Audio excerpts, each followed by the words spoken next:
Hello guys, welcome to the third lectures of the topic Introduction to Strategic Management। तो strategic management का आज third strategic management में first topic का आज third lectures है।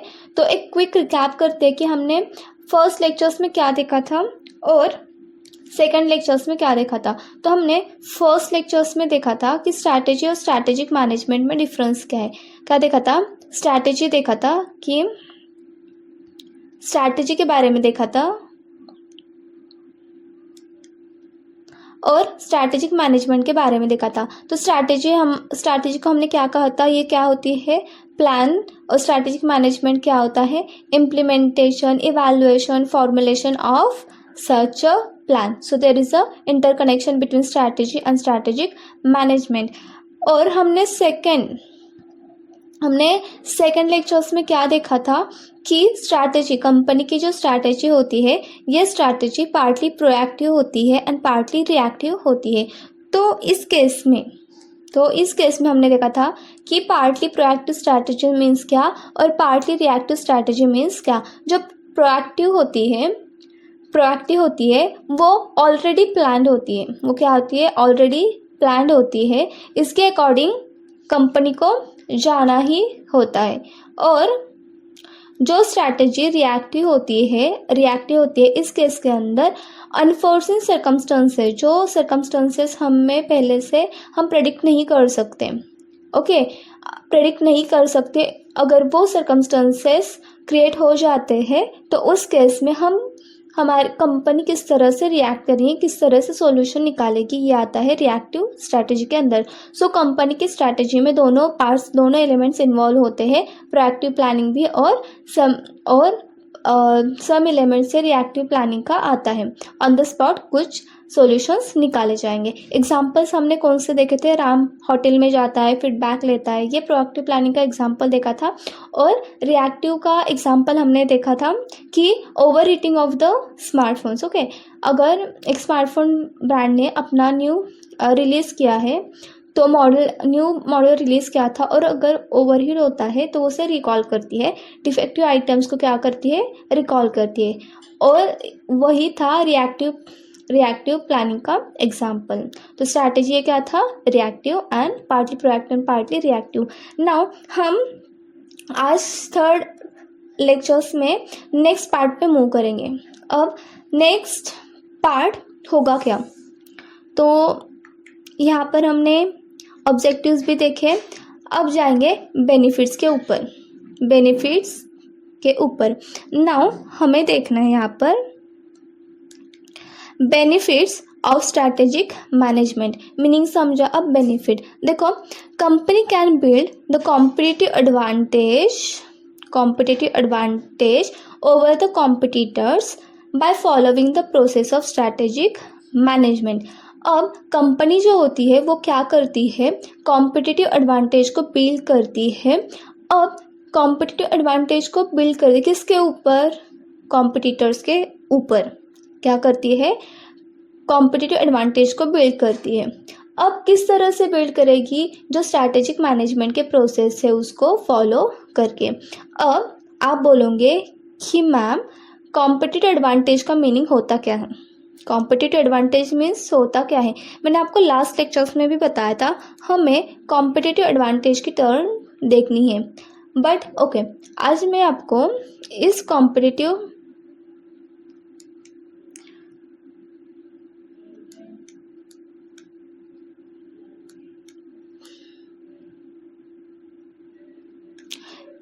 Advantage की टर्म बताऊंगी कि एग्जैक्टली इसका मीनिंग होता क्या है। कॉम्पिटिटिव एडवांटेज का मीनिंग क्या होता है?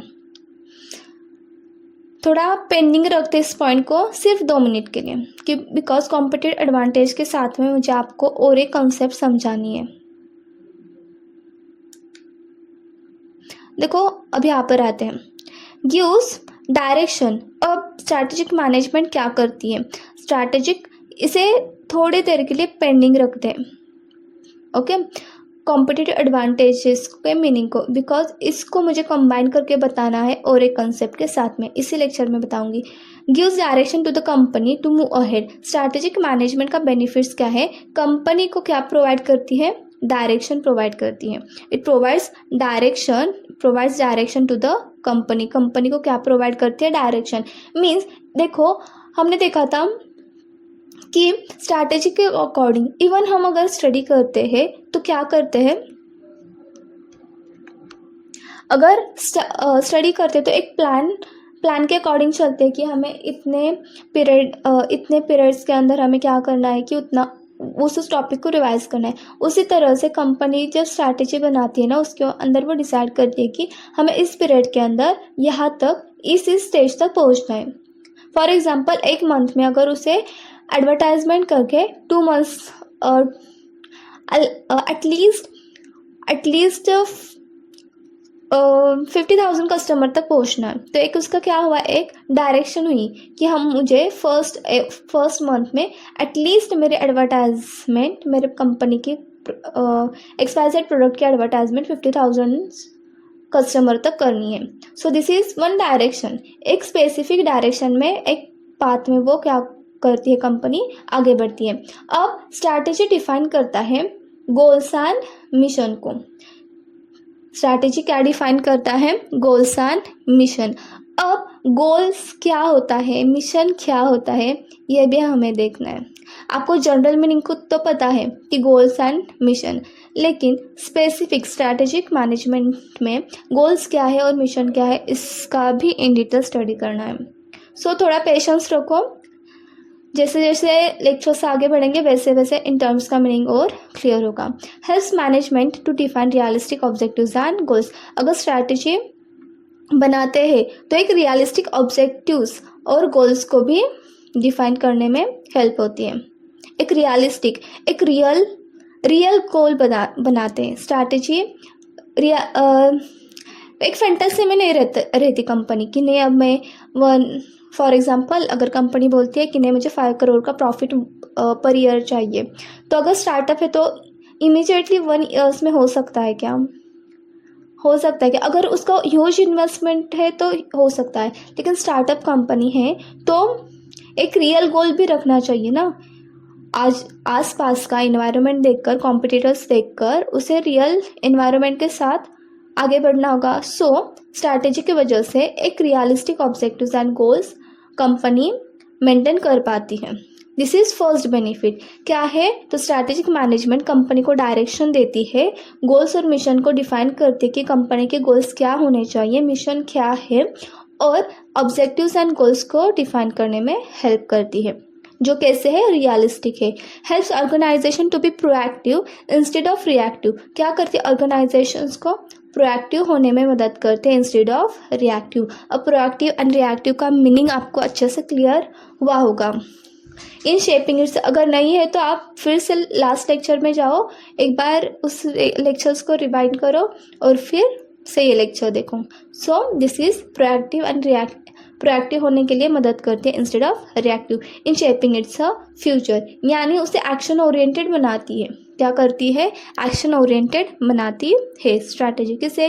ऑर्गेनाइजेशन को। Helps them in working with in various of environments and shaping it.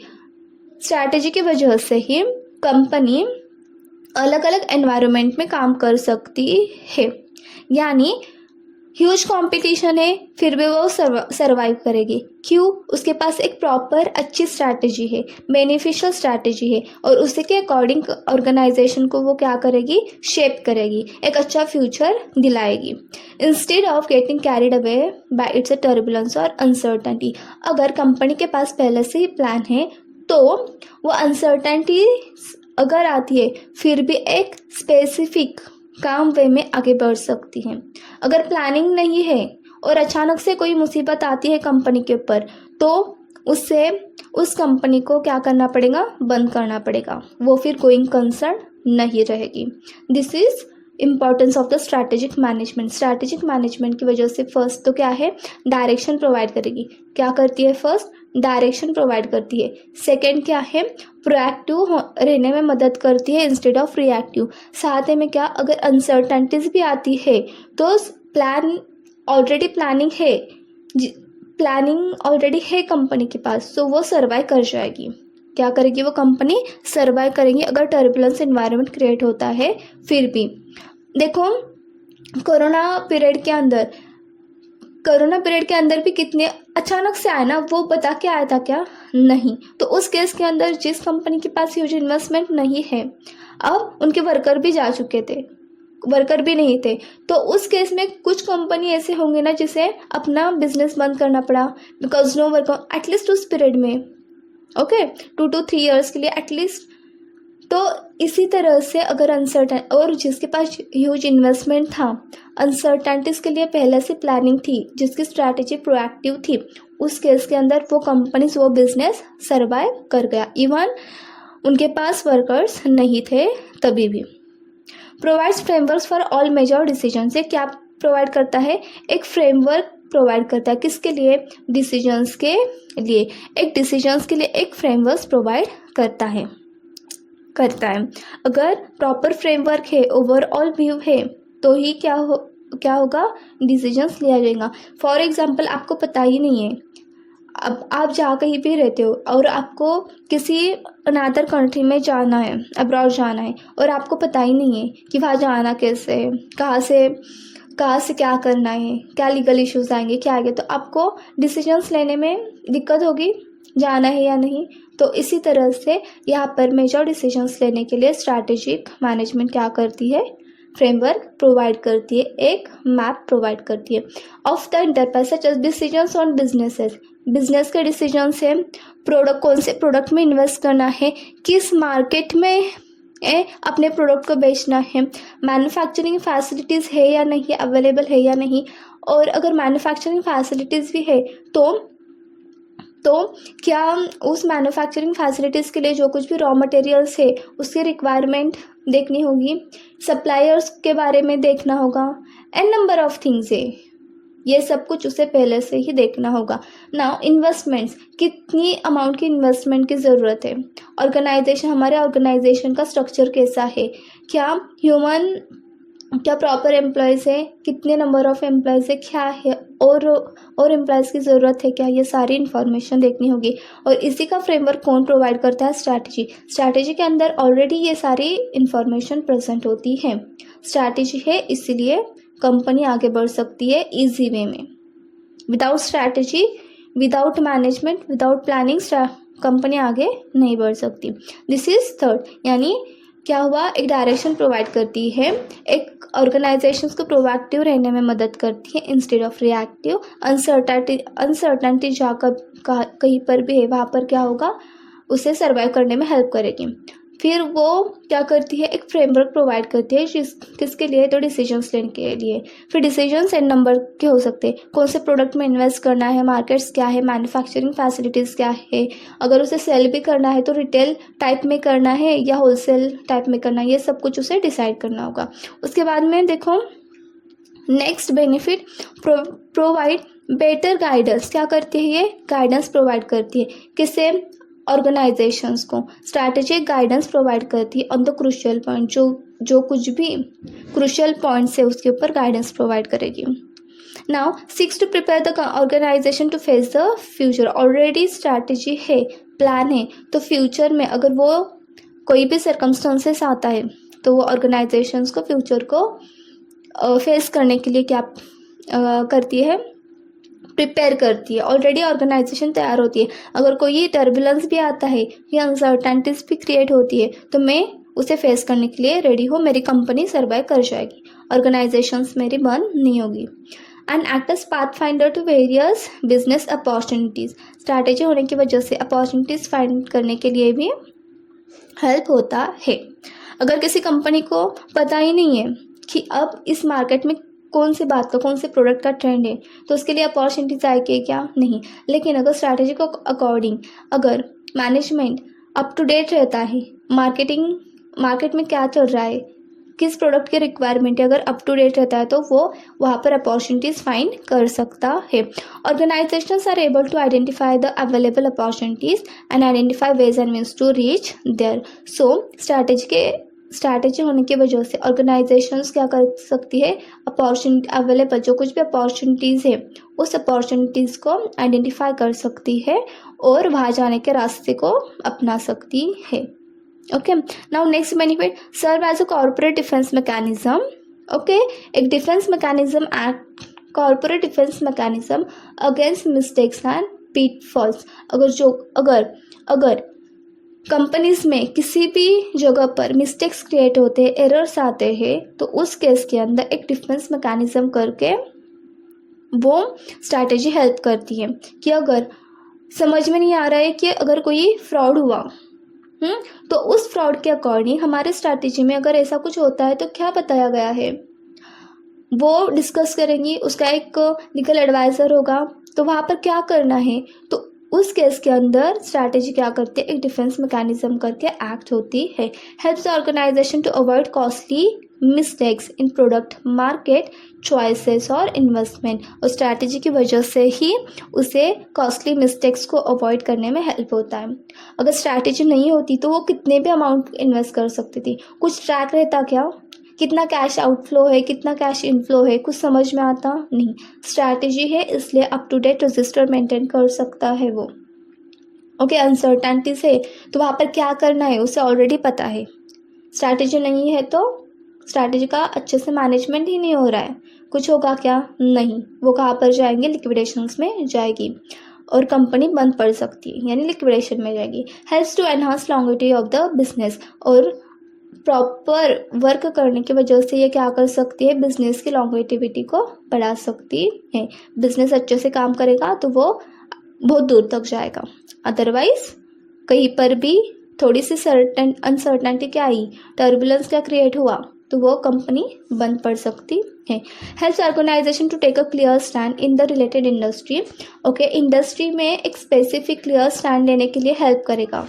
Industry में कितने सारे कंपनीज हो गए ना, अगर ऑटोमोबाइल इंडस्ट्रीज का देखो, ऑटोमोबाइल इंडस्ट्री का देखो तो क्या होगा, कंपनीज तो है लेकिन वही कंपनी सर्वाइव करती है ना जो जिसके अंदर इनोवेशंस है, जहाँ पर रिसर्च अच्छा है, रिसर्च एंड डेवलपमेंट अच्छी है।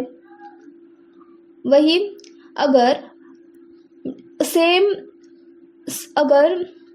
फॉर एग्जांपल टू टाइप्स के व्हीकल्स से अलग अलग कंपनी ने बनाए हुए हैं, बट अगर इस कंपनी व्हीकल 1 है, व्हीकल बी है, इस व्हीकल की प्राइस सेम है, इसकी भी प्राइस सेम है। ओके, लेकिन इसमें ज़्यादा इनोवेशंस कौन सा है जो अफोर्डेबल है, अफोर्डेबल कौन सा है। अब सेम प्राइस, अगर हमने यहाँ पर सेम प्राइस भी कंसिडर किया तो ये दोनों अफोर्डेबल हो गए, बट इसमें से वही कंपनी सर्वाइव कर जाएगी जो अपने आप को रिप्रेजेंट करने में होशियार रहेगी, रिप्रेजेंट अच्छे से कर सकती है। अगर उसने प्रेजेंट ही नहीं किया खुद को इंडस्ट्री में तो दूसरी कंपनी आके उसका बेनिफिट प्रॉफिट लेके जाएगी। सो ये स्ट्रैटेजी की वजह से क्या होता है, इंडस्ट्री में, रिलेटेड इंडस्ट्री में उसे वो क्लियर स्टैंड ले सकती है and make sure that it is not just surviving on luck, और उसकी वजह से वो सिर्फ लक पे सर्वाइव नहीं करती है। ओके, बिकॉज उसके एफर्ट्स होते हैं तो वो सिर्फ लक पे सर्वाइव करेगी क्या, नहीं, अच्छे से प्रेजेंट करेंगी खुद को तो वो अपने आप को इंडस्ट्री में रख सकती है और अदर कंपनीज का प्रॉफिट खुद ले सकती है। कस्टमर्स बढ़ेंगे, उसकी प्रॉफिटेबिलिटी हाई होगी। Action over expectation is what strategic management ensures. Actions over जो एक्सपेक्टेशंस है ना, उसके लिए उसे क्या करना होगा, एक्शंस लेने होंगे। अगर उसके 5 करोड़ का प्रॉफिट चाहिए तो उससे एक्शन लेना होगा, सिर्फ स्ट्रैटेजी बना के भी नहीं फ़ायदा, जो स्ट्रैटेजी बनाई हुए है उसको इम्प्लीमेंट करना होगा और वो भी प्रॉपर तरीके से, दिमाग को सही जगह पर लगा के। Now helps organisation to develop certain core competencies. Finally ये वर्ड आ गया, अब देखो, मुझे आपको यहीं पर समझाना है। मैंने आपको कहा था कि मैंने फर्स्ट लाइन में एक कॉम्पिटिटिव एडवांटेज की कंसेप्ट पेंडिंग रखी है, और अब मैं आपको वो यहाँ पर बताऊंगी। देखो, helps the organisation to develop certain core competencies and competitive advantage that would facilitate assist in its fight for survival and growth। क्या करती है ऑर्गेनाइजेशन को? स्ट्रैटेजी हेल्प करती है ऑर्गेनाइजेशंस को कोर कॉम्पिटेंसीज को डेवलप करने के लिए और कॉम्पिटिटिव एडवांटेज को डेवलप करने के लिए। That would facilitate assist in the fight for survival and growth. अगर कोई कंपनी कोर कॉम्पिटेंसीज को डेवलप करती है, कॉम्पिटिटिव एडवांटेज को डेवलप करती है, तो वो सर्वाइव होगी और उसकी ग्रोथ होगी। मैंने आपको अभी सिर्फ इस कंसेप्ट के नाम बताए हैं, डिटेल एक्सप्लेनेशन देना बाकी है, तो हम इसे फिर से पेंडिंग रखते हैं, यानी core competency and competitive advantage. Now देखो नेक्स्ट, अब belief in diversity, inclusion and equity, improving availability, affordability and accessibility of products and services to the opportunity deprived section, etc. Greater workplace safety, greater workplace democracy are some of the decisions and behaviors that are worthy on their own count। अब diversity में क्या decision लेना है? Variety है, okay, variety है, तो उस case में डाइवर्सिटी है, एन नंबर ऑफ मार्केट्स है, एन नंबर ऑफ प्रोडक्ट्स है, वैरायटीज है, सेम प्रोडक्ट हुआ फिर भी उसके अंदर डाइवर्सिटी है। अलग अलग कंपनी रिसर्च एंड डेवलप करके इनोवेशंस क्रिएट करते, तो वहाँ पर हर एक कंपनी को एक प्रॉपर डिसीजन लेना होगा। Equity, inclusion and equity, even equity share holders हुए, इक्विटीज हुए, उसका जो कुछ भी कंट्रीब्यूशन है उसके रिगार्डिंग उसे डिसीजन लेना होगा। इम्प्रूविंग अवेलेबिलिटी, अब जो कुछ भी प्रोडक्ट है उसे क्या करना है? उसके अवेलेबिलिटी को इम्प्रूव करना है। अगर मार्केट में किसी प्रोडक्ट की डिमांड लेट्स सी 10,000 यूनिट्स की है, कितनी? 10,000 यूनिट्स की है, ये क्या है? डिमांड है, और कंपनी के पास सिर्फ और सिर्फ 5,000 यूनिट्स है, तो क्या होगा? कस्टमर्स डाइवर्ट हो गए ना दूसरे प्रोडक्ट के ऊपर, तो उस कंपनी की प्रॉफिटेबिलिटी क्या होगी? प्रॉफिटेबिलिटी चली जाएगी। तो अवेलेबिलिटी को भी के ऊपर भी डिसीजन लेना होगा। अगर 10,000 की डिमांड है ना, तो 10,000 अवेलेबल होने चाहिए, मे बी एक्सेस ज़्यादा हो सकते हैं लेकिन कम नहीं होने चाहिए, अदरवाइज कस्टमर बोलेंगे यहाँ पर अवेलेबल नहीं होता तो मैं वहाँ पर क्यों जाऊँ। ना अफोर्डेबिलिटी, जो प्रोडक्ट कंपनी बेच रही है ना वो मार्केट में अफोर्डेबल होना चाहिए, कस्टमर्स को अफोर्डेबल होना चाहिए, उसके रिगार्डिंग डिसीजन लेना होगा कंपनी को। And accessibility of products and services to the opportunity deprived section, जहाँ पर अपॉर्चुनिटीज़ बहुत कम है वहाँ पर वो प्रोडक्ट को किस तरह से एक्सेस करना है, ये भी इसका भी डिसीजन लेना होगा।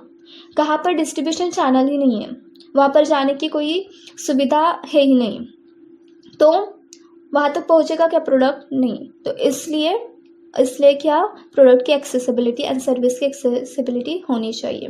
Now greater work place democracy, अब ये क्या होता है? वर्क प्लेस डेमोक्रेसी का meaning, work place democracy means जो कुछ भी कंपनी है, देखो ये कंपनी है, इस कंपनी के अंदर एम्प्लॉयज़ काम करेंगे, ओके। अब इन्हीं एम्प्लॉयज़ को इन्वॉल्व किया जाता है इस कंपनी में, इन एम्प्लॉयज़ को इन्वॉल्व किया जाता है डिसीजंस मेकिंग के अंदर। कहाँ पर इन्वॉल्व किया जाता है? डिसीजन मेकिंग में। अब डिसीजन मेकिंग जो है, देखो इन्हीं एम्प्लॉय को पता है ना ये बेस लेवल पे काम करते हैं, तो ये कस्टमर के साथ ज़्यादा इंटरैक्टिव होते हैं। तो कस्टमर की डिमांड क्या है, उनको कौन से उन्हें किस तरह के प्रोडक्ट को प्रेफरेंस करते हैं, ये सब किन्हें पता होता है? एम्प्लॉयज़ को। तो इन सो कंपनी में एम्प्लॉयज़ को भी इन्वॉल्व किया जाता है डिसीजन मेकिंग के अंदर, कोई स्ट्रैटेजी फॉर्मुलेशंस के अंदर जिसके वजह से वो स्ट्रैटेजी और अच्छे से डेवलप हो। और इसी यही को कहा जाता है work place democracy. Means employees हो, मिडिल लेवल मैनेजमेंट हो या तो फिर लोअर लेवल मैनेजमेंट हो, उन्हें कॉर्पोरेट की स्ट्रैटेजी को डेवलप करने के लिए इन्वॉल्व किया जाता है। This is workplace democracy. Are some of the decision and behaviour that are worthy on their own account. अगर इन सारे एलिमेंट्स के अंदर अगर डिसीजन अच्छे से लिया जाता है तो क्या है, वो वर्दी होगा, तो वो प्रॉफिटेबल होगा कंपनी के लिए।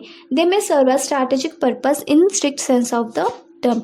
ये क्या करके डेवलप होते हैं या एक्ट करते हैं स्ट्रैटेजिक पर्पस द टर्म्स।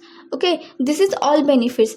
एक बार रिपीट करेंगे और मैं आपको कोर कॉम्पिटेंसी और कॉम्पिटिटिव एडवांटेज के कंसेप्ट के ऊपर लेके जाती हूँ। देखो बेनिफिट्स क्या है, तो फर्स्ट बेनिफिट्स क्या था, ये डायरेक्शन देता है कंपनी को आगे बढ़ने के लिए। सेकंड था प्रोएक्टिव, ऑर्गेनाइजेशन को प्रोएक्टिव रहने में हेल्प करता है इंस्टेड ऑफ रिएक्टिव, या और साथ ही में अनसर्टेनिटीज को फेस करने के लिए क्या होता है, तैयार करता है।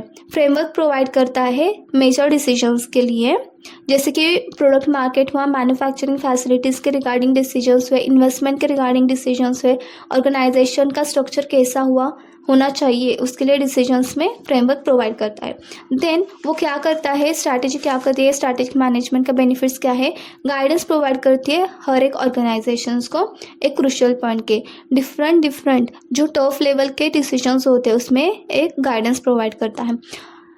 कंपनी को प्रिपेयर करता है फ्यूचर्स के लिए को फेस करने के लिए प्रिपेयर करता है। अपॉर्चुनिटीज़ को फाइंड करने के लिए हेल्प करता है, साथ में अपॉर्चुनिटीज़ को आइडेंटिफाई करना और उस अपॉर्चुनिटी तक पहुंचने के लिए स्ट्रैटेजी क्या करता है, स्ट्रैटेजिक मैनेजमेंट हेल्प करता है। अगेन कॉर्पोरेट डिफेंस मैकेनिज्म करके वो सर्व होता है। अगर कोई मिस्टेक्स होता है, पिटफॉल्स होते हैं, मिस्टेक्स वगैरह होते हैं, तो वहाँ पर किस तरह से कंपनी ने फेस करना होगा, ऐसा सर्व होता है। Now costly mistakes and product market choices, investment के अंदर जो कुछ भी कॉस्टली मिस्टेक्स है उसे अवॉइड करने में हेल्प करता है। बिजनेस की लॉन्गेविटी बढ़ाता है, यानी बिजनेस ज़्यादा दिन तक सर्वाइव करेगा। Now help organisation clear stand in related industry, अपने आप को रिप्रेजेंट करने के लिए ऑर्गेनाइजेशंस को हेल्प करता है कि जिसकी वजह से वो इंडस्ट्री में टॉप पोजीशंस पे आए। एक्शन, जो कुछ भी उसके एक्सपेक्टेशंस है उसके लिए उसे एक्शन लेने के लिए वो क्या करता है, इन्फ्लुएंस करता है। और core competencies and competitive advantage को डेवलप करने में हेल्प करता है, जिसकी वजह से कंपनी क्या करती है, सर्वाइवल एंड ग्रोथ करती है। Now diversity, inclusion, equity, affordability हुई, accessibility of product services, okay, इन सारे में डिसीजंस लेने के लिए हेल्प करता है। अगर इसमें डिसीजंस अच्छे से लिए गए तो कंपनी अच्छे से सर्वाइव हो सकती है। तो ये सब थे बेनिफिट्स। अब मैं आपको इम्पॉर्टेंट कंसेप्ट पढ़ाऊंगी, इन शॉर्ट पढ़ाऊंगी इस लेक्चर्स में, बिकॉज हमें और डिटेल में उसे देखना है। अब वो कौन सी टर्म्स है, मैंने आपको बताया कि 2 टर्म्स मैंने पेंडिंग रखे हैं।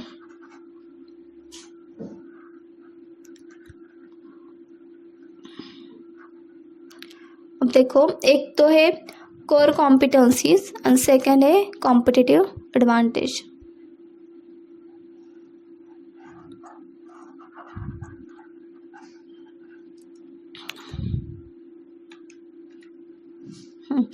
तो देखो, एक कंसेप्ट होती है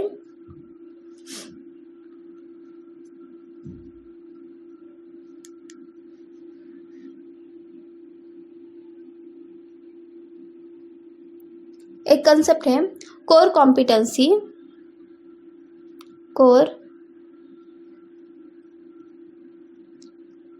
कॉम्पिटेंसी, और सेकेंड कंसेप्ट है कॉम्पिटिटिव एडवांटेज।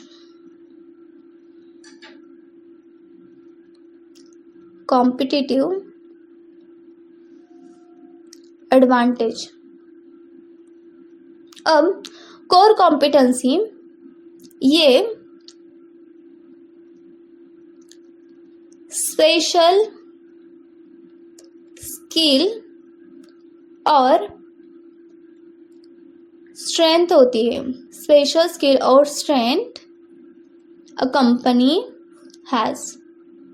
कंपनी के पास जो कुछ भी एक स्पेशल स्किल है या तो स्ट्रेंथ है उसे कहा जाता है कोर कॉम्पिटेंसी। और अब तो फिर कॉम्पिटिटिव एडवांटेज क्या है? The market place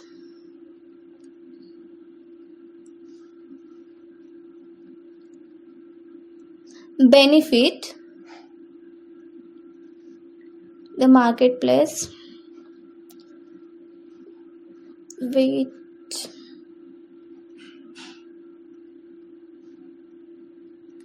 marketplace benefit or success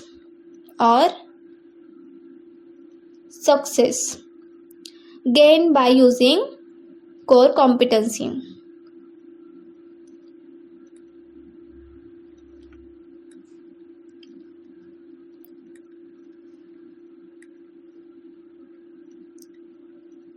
कौन सा स्किल? ये कोर कॉम्पिटेंसी। कोर कॉम्पिटेंसी क्या है? एक स्पेशल स्किल है या तो फिर स्ट्रेंथ है, और इसी का स्ट्रेंथ या स्किल का यूज़ करके जो कुछ भी मार्केट प्लेस में कंपनी बेनिफिट को अचीव करती है या सक्सेस को अचीव करती है या तो फिर प्रॉफिट को अचीव करती है, वो क्या होता है? Competitive advantage.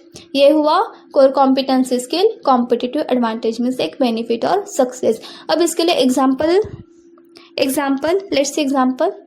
तो सबसे एग्जाम्पल अच्छा वाला मैं एप्पल का दूंगी। कौन सा? एप्पल। डिफरेंस देखो, आप सबको पता है आज एप्पल कंपनीज ने अब कोर कॉम्पिटेंसी, अब डायरेक्टली कॉन्सेप्ट वाइज पढ़ाती हूँ यहाँ पर। इसका कोर कॉम्पिटेंसी क्या है?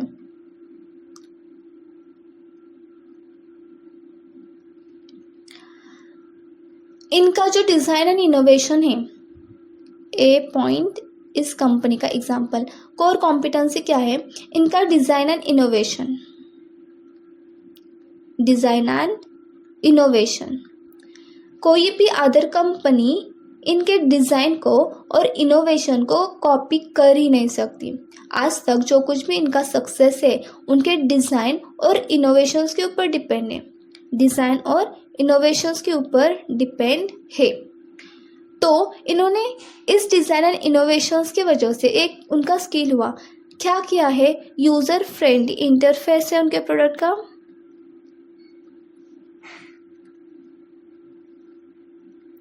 यूज़र फ्रेंडली है। जो कुछ भी डिज़ाइन है ये ब्यूटीफुली डिज़ाइन है उनकी। ओके, हर एक प्रोडक्ट को उन्होंने एक अच्छे तरह से डिज़ाइन किया, एक प्रॉपर वे में किया है। अब ये किसके ऊपर फोकस करते हैं? यूज़र के एक्सपीरियंस के ऊपर। यूज़र का एक्सपीरियंस कैसा है इसका उन्होंने स्टडी किया है और फिर उन्होंने क्या किया है? उनका प्रोडक्ट को डिज़ाइन किया है। तो उनकी जो कुछ भी इंटरनल टीम्स है, जो कुछ भी टीम है, उनकी मैनेजमेंट है, वो क्या करती है? हार्डवेयर सॉफ्टवेयर को इंटीग्रेट करती है इस यूज़र एक्सपीरियंस के ऊपर। उनके रिक्वायरमेंट के हिसाब से वो इंटीग्रेट करते हैं हार्डवेयर एंड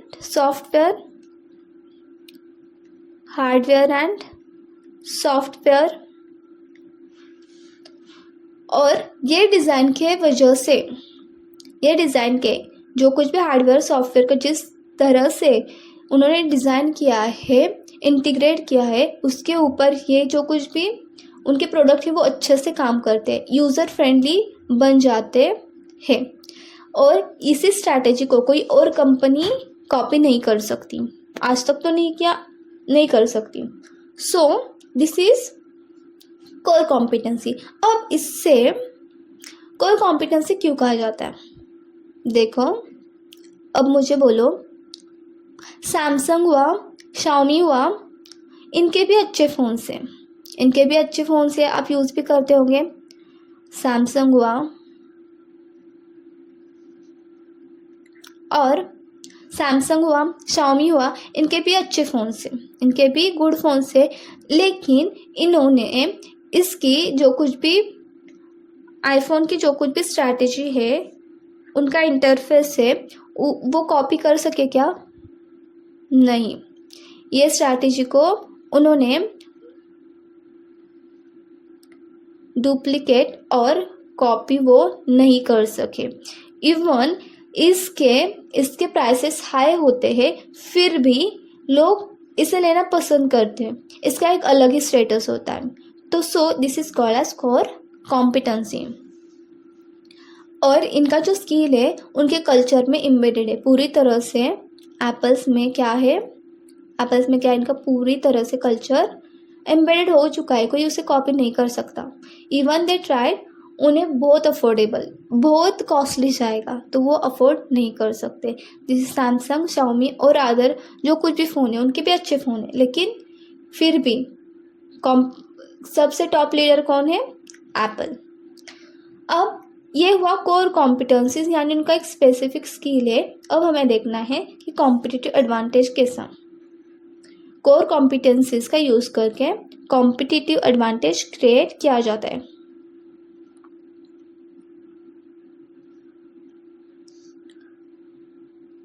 आज मेरा पेन सही से नहीं काम कर रहा है। Advantage, competitive advantage. नाउ देखो कॉम्पिटिटिव एडवांटेज कैसे हुआ एप्पल के केस में। इसका यूज़ करेंगे स्किल का, और कॉम्पिटिटिव एडवांटेज यानी सक्सेस में लाएगा। अब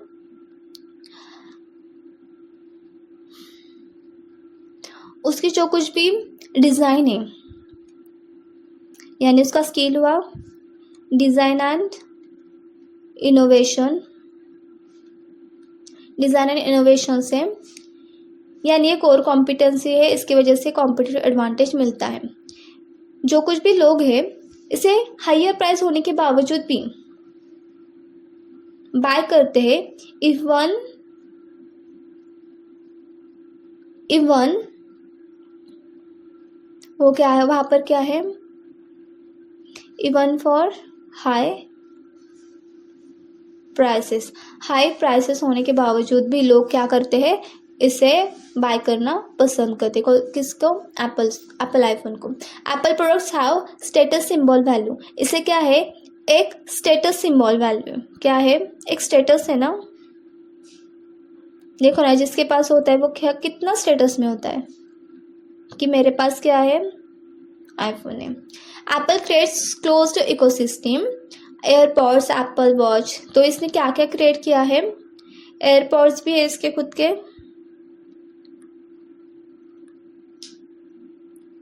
एयरपॉड्स से एप्पल वॉच भी है, और लोग इवन इसकी प्राइसेस हाई फिर भी वो लेना पसंद करते। इसके वजह से उसे ह्यूज अमाउंट ऑफ प्रॉफिट होता है।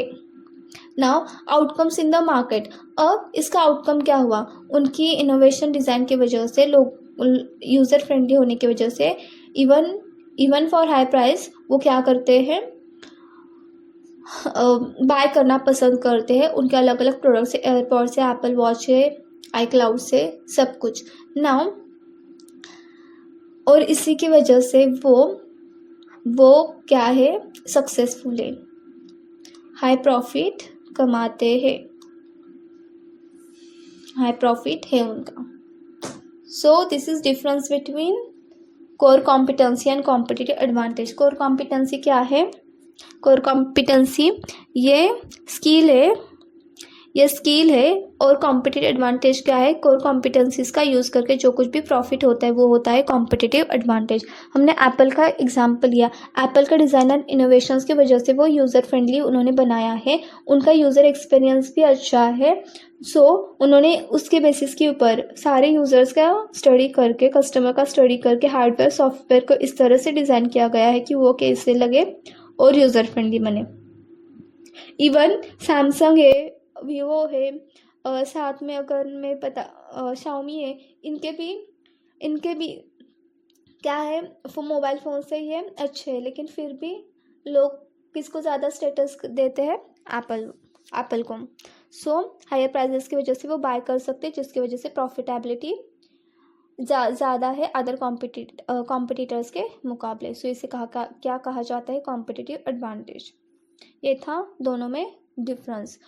फिर भी मैंने सिर्फ थोड़ा सा बताया, जब हम आगे जाएंगे ना हमें हर एक इसकी कैरेक्टरिस्टिक्स देखनी है कि वो कब अचीव होगा। This is for just your introduction purpose, for basic knowledge.